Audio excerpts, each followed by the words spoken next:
Hello, welcome back, Halftime TV viewers and subscribers. And what a day we had in the UEFA Champions League. Pep Guardiola, whoa, when is he gonna get it right? It's a little bit bittersweet for the Manchester City fans who have basically multiplied over the past 2 or 3 years. All of a sudden, everyone is a Manchester City fan, but I hope this cools some of them down because they've been a little bit too much, in my opinion. Dominic Rich, I'll be checking in on you later on to check if you're doing all right. I know you're a big Manchester City fan, and I know this pill will be bittersweet, a hard pill to swallow. So, my question to you, the viewers, today is: did Pep Guardiola bottle this one? Was it a job done and he got it wrong, or were Real Madrid just too good for Manchester City? Let me know what you guys think in the comment section. I'll share my views in a second. But before we go any further, let me say thank you to my sponsors, Quicklink Shipping, RS Sports Store, and CSA Shop for Quicklink Shipping. You guys can see the telephone number is running beneath the screen. Anything you need whatsoever shipped into Jamaica, Quicklink Shipping has you covered. Telephone number 876-454-1979.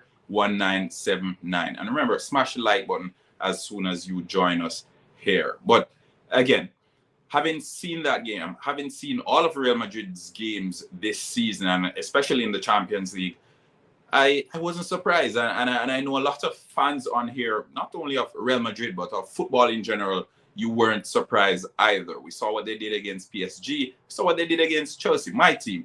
Although I was heartbroken when it happened, it's a kind of game where you just have to shake your head and say he's just too good. And that was Benzema in Chelsea's case.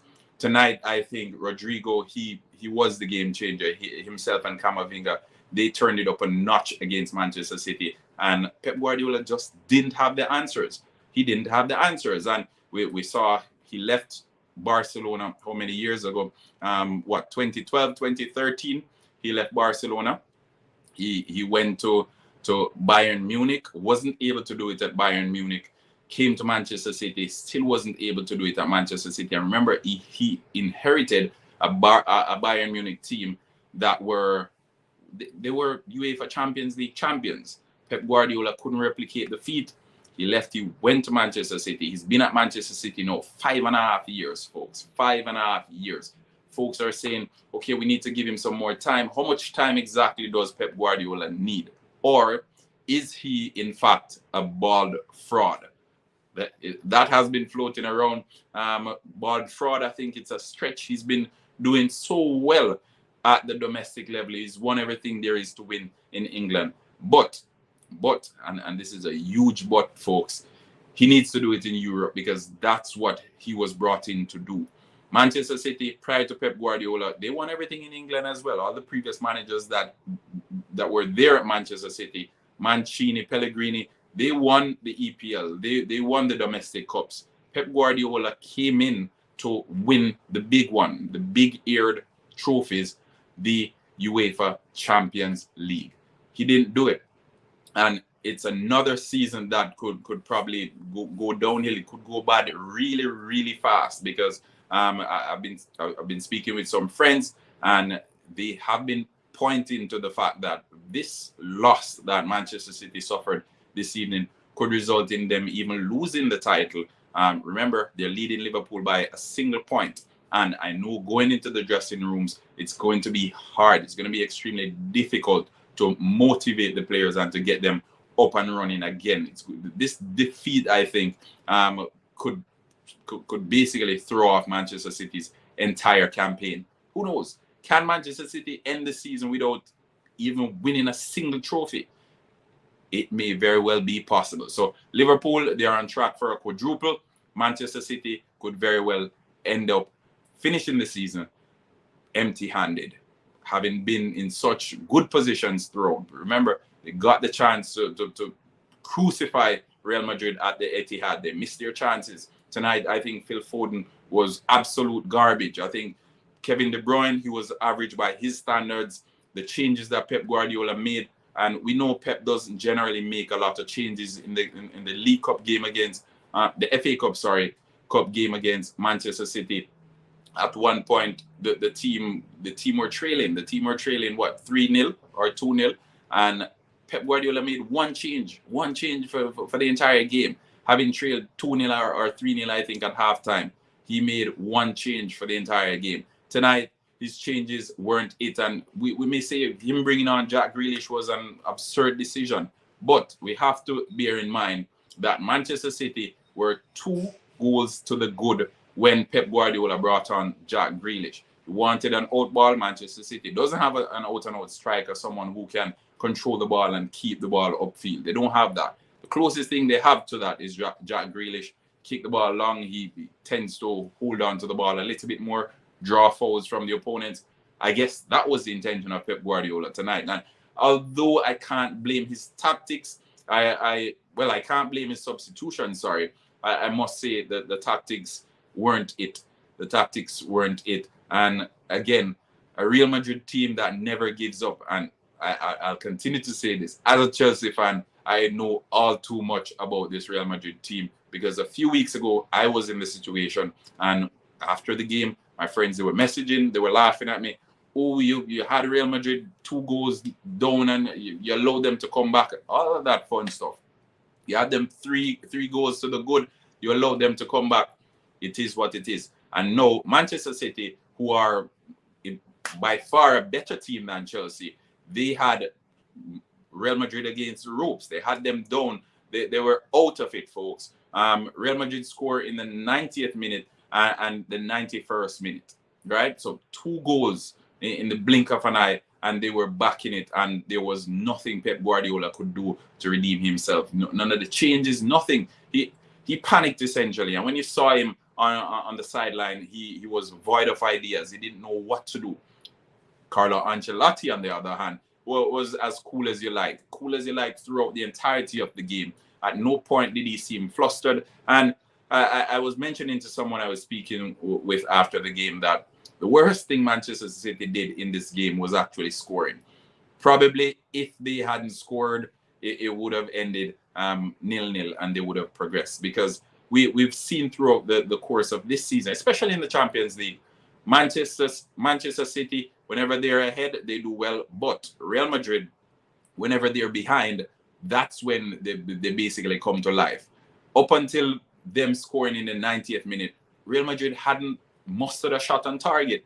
Benzema, in the first half, he got 2 clear-cut opportunities. He skied one. There's a header as well that came in, free header. By Benzema's standards, should have been buried. He missed that one. And I said, this probably will not be Benzema's day. This probably will be City's game. That wasn't to be. That wasn't to be, because Manchester City allowed them back in it. They allowed them back in it, and I could say probably that goal that Mahrez scored caused all of this. Because although Real Madrid knew they had a task at hand, they knew they had to score a goal or 2 to win this one. Well, they had to score a goal to level it and another one to win it. They didn't seem overly hurried in the first half, and even early bits of the second half as well. They weren't playing with that level of urgency that they needed a goal. It was almost as if they were operating at their own time.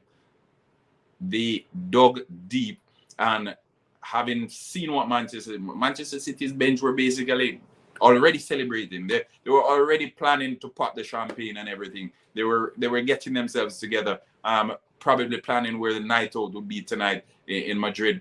And then Real Madrid came in and just ruined the party.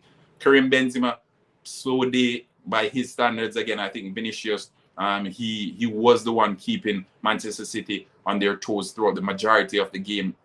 Rodrigo, who came on from the bench, I think he's the cheat code for Carlo Ancelotti. And having seen him at the weekend when Real Madrid secured the La Liga title, I was wondering why he wasn't starting, but Ancelotti had other plans, and it showed. That's why he's a manager, and I'm here sitting behind a screen talking. That's why he gets paid the big bucks, and I'm trying my best to ensure I muster views on YouTube. All right, so again, Carlo Ancelotti, he got it right. Pep Guardiola got it wrong. And as we look on, we can only ask the question, what next for Pep Guardiola? Because it's 5.5 years now at Manchester City. He's yet to bring home European silverware. He's won the English Premier League on a number of occasions. He's won the FA Cup. He's won the League Cup. He's won everything in England.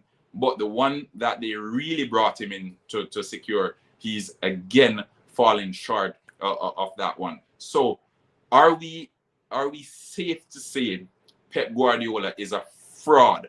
Is he the bald fraud as he's been deemed in the past? Having bottled this one, I think it's the clearest opportunity you'll get to win the Champions League for him. Last season against Chelsea, Thomas Tuchel came in. He had Chelsea playing extremely defensive. They were robust. They were playing to prove a point for the most part. And I can't complain having seen how that final played out with Manchester City losing that one to Chelsea 1-0. But this time around, I think Pep Guardiola, having considered the Tottenham game as well, a meeting needs to be had. Yeah, a meeting needs to be had. Pep needs to be addressed. He's comfortable in his position, fine. His position has never been in threat, fine. But the big one, the one that he was brought in to win, he continues to fail on that scene. And it kind of reminds me somewhat of PSG, who they brought in all the big managers, they brought in all the big players, and yet they can't secure the UEFA Champions League. Could we even see Pep Guardiola going to PSG in the future? I don't know. But again, I leave all those questions for you, the viewers and the subscribers. Let me know what you think in the comment section below. Pep Guardiola, is he the real deal in Europe, or is he actually a fraud? But another year beckons, another year passes by that he cannot secure European silverware. Manchester City, they've been brilliant domestically. They've been one of the most consistent teams over the past 5 years or so. But they continue to fall short in the Champions League. Liverpool, on the other hand, we look across the city and we see Liverpool and we see what they've been doing both domestically and in Europe. But Pep just can't seem to get that balance right, and probably needs to take a page out of Jurgen Klopp's book. Let me know what you guys think. What are your opinions? Leave it in the comment section. Remember, like, share, subscribe. Naranda Brown here from HalftimeTV. Just sharing my views on Pep Guardiola and another bottle job. Probably the biggest one we've seen yet. Let me know what you think. Peace out. Until next time. Bye-bye.